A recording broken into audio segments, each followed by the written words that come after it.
Hello, my name is Junior JR Cali, Junior Calisthenics. And if you are a reoccurring subscriber, you're gonna notice a lot of differences. I have my own place now. I moved, and so now content is gonna be pumped out. I can be as loud as I want. I can record videos at 3 a.m. Ain't nobody gonna worry about what I'm talking about.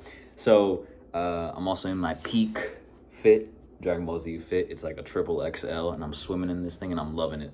Okay. So, in calisthenics, there's a lot of information that's not really, it's very cluttered.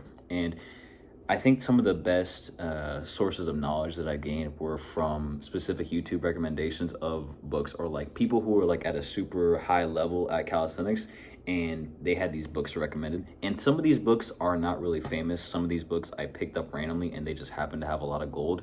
But I will let you know which books I have not read, and I'm going to tell you why I bought them and why I'm currently reading them now, because someone I trust, or some of the people and influencers and athletes who I've seen who are credible in my opinion, they recommended these types of books, and I'll let you know which ones I've read, tell you what I think about them, tell you what basically summarize knowledge of it, and then why you should get this book if you're starting out in calisthenics. So this is gears more towards beginners, because I know whenever you're starting out, it's very overwhelming, and so I'm just gonna get into it. This is the basic, but this is like your holy grail. So you might see this one in like every calisthenic video book review ever, but it is Overcoming Gravity.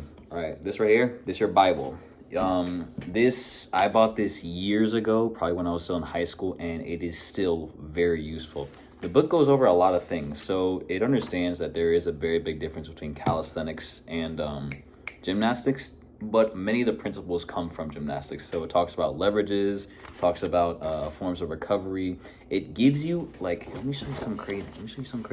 You see all that? That is literally multi-plane exercises, core and legs. And it tells you muscle ups and inverted muscles. And it literally gives you almost every variation to do on rings when it includes muscle ups and handstands.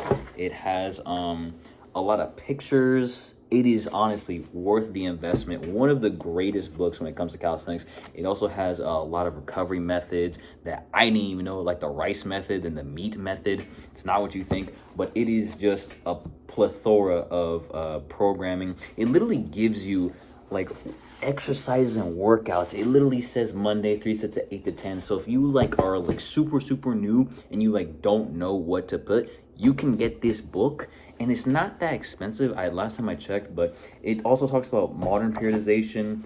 It talks about linear progression. It talks about, there's so many forms of training, and it literally breaks it all down. Honestly, if you can buy just one book, this is the one you would buy. But you know, that would be a very short video. So first book I recommend you get. It's a very thick one, but this is probably the only one you'll ever actually really need.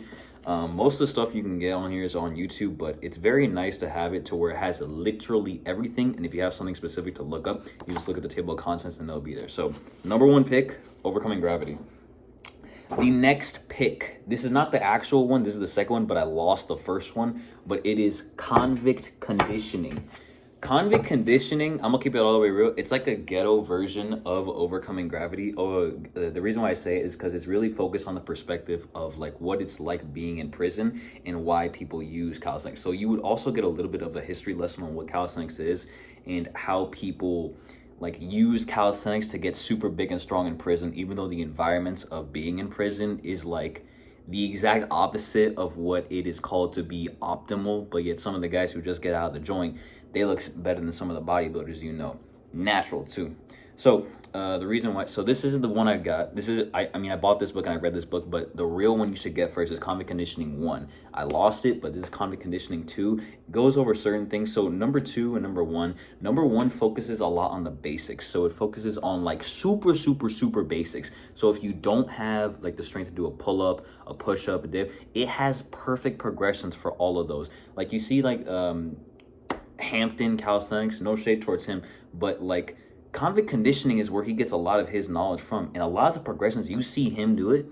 Convict Conditioning or Paul Wade, which is like, or Coach Wade, a lot of this stuff comes from him, and he's kind of anonymous. He's like a legend sort of in calisthenics, but basically Convict Conditioning, Super great book. Also talks about progressions. It goes to like kind of insane progressions. So one of the methods that I liked that were super interesting about it was the fact that it would talk about a lot of the standards in terms of progression. A lot of certain times when it would say, like, if you're stuck at a plateau on your training regimen, he says if you're like stuck at 20 pull-ups, the best thing you could do is not go to 20 pull-ups and fix the form on the other pull-ups. And I thought that was super helpful, and it helped me break my plateau. But Convict Conditioning 1 and 2, great book. Also has a lot of pictures. I love pictures. What else does it have?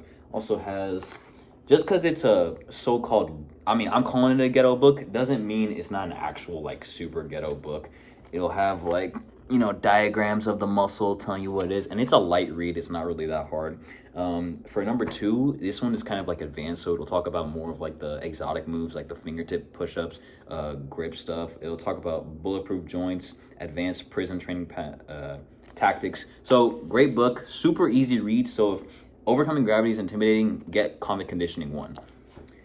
Next book, and I also lost it, but I had another book made by the same guy, and it is Progressive Weighted Calisthenics from Matt Schifferly, or the one that I lost, Grind Style Calisthenics.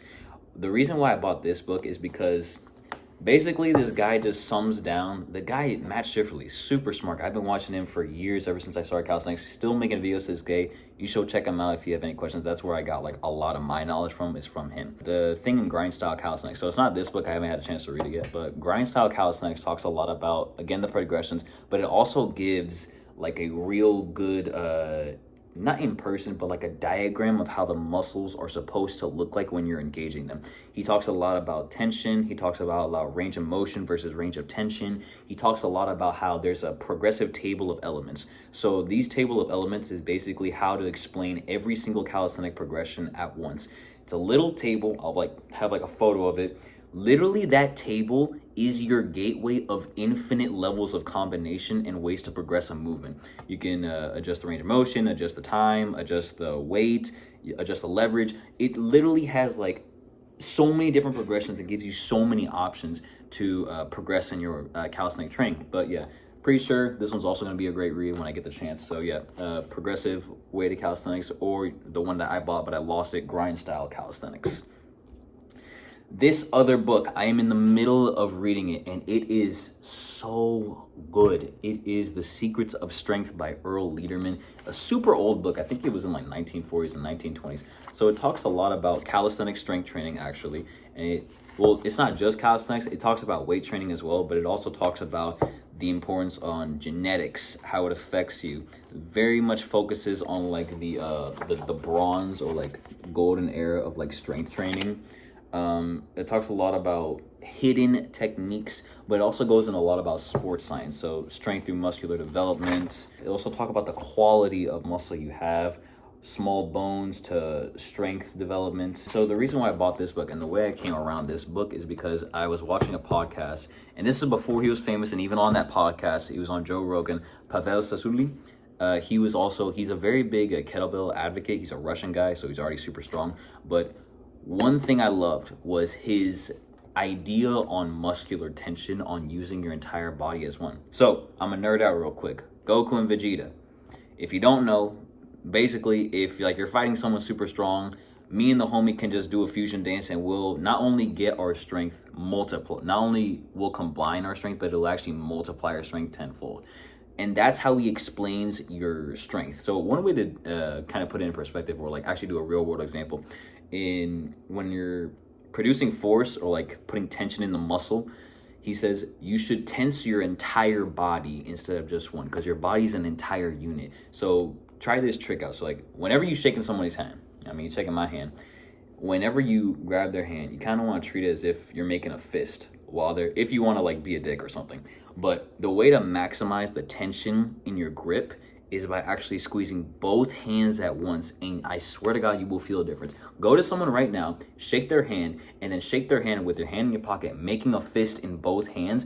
They will feel a dramatic increase in your strength. And that's how, one of the gems that he has, and there's plenty more, and that came from. But yeah, Secrets of Strength, or if you look up any of the books like The Supple Leopard or some stuff like that by Pavel Sasuli. Now, these are the books that I have not read, but they were recommended to me by certain athletes that I'll let you know which ones, because I'm not going to recommend something that, and I'm not going to tell you, hey, yo, I haven't read it yet, or just like, I'm not going to recommend you something that I haven't actually read, but I'm letting you know why I bought this book and why I'm planning on reading it and why, if you want to, you can get it too. So, Body by Science. This was recommended me by the Mindful Mover, probably one of the strongest and chillest guys on the planet. Basically, this is like your closest thing to like a degree in like exercise sports science. So it talks a lot about strength training. Most of the stuff that I post is relative to strength training, so that's why I bought it. So I don't know much about it, but I mean, it seems official. He had good praises for it, so that's why I bought it. Next one is How to Eat, Move, and Be Healthy. I don't know what more do you want me to explain? I haven't read it yet. So How to Eat and Move Healthy. That's another book that you recommended me. This one I am currently reading, and it is The Perfect Health Diet. So I'm gonna keep it all the way real. I've been training and looking at exercise, sports science, and diets for like 7 years, trying a bunch of different stuff. And I'm gonna keep it all the way real. Yeah, we have no idea what is up with diets. Some stuff works for others, some stuff doesn't. And it talks about, in this book, it talks about how people used to eat back in the day and how it used to affect them. Trying to find out, it applies history to your physiology. Trying to understand is like, oh yeah, I mean, people used to eat like this and it worked out for them, or people eat like this now, and it's like, it's kind of geared towards more like a paleo diet or a paleolithic, I can't say the word. You know what it is. But I mean, it's an interesting book. It talks about a lot of the history on why we share Paleolithic heritage, why we start with an evolutionary perspective, the cannibal diet, what breast milk teaches us about human diets. I mean, that's just a fun read if you want to learn more about nutrition. Great book. I recommend it. But yeah, those are all the books. The ones I will tell you, if you're going to pick any book, you either pick Convict Conditioning 1 or Overcoming Gravity if you're a beginner. And take your time with reading. Enjoy. Next video will be coming out hopefully right after this one, but I hope you enjoy. Thank you.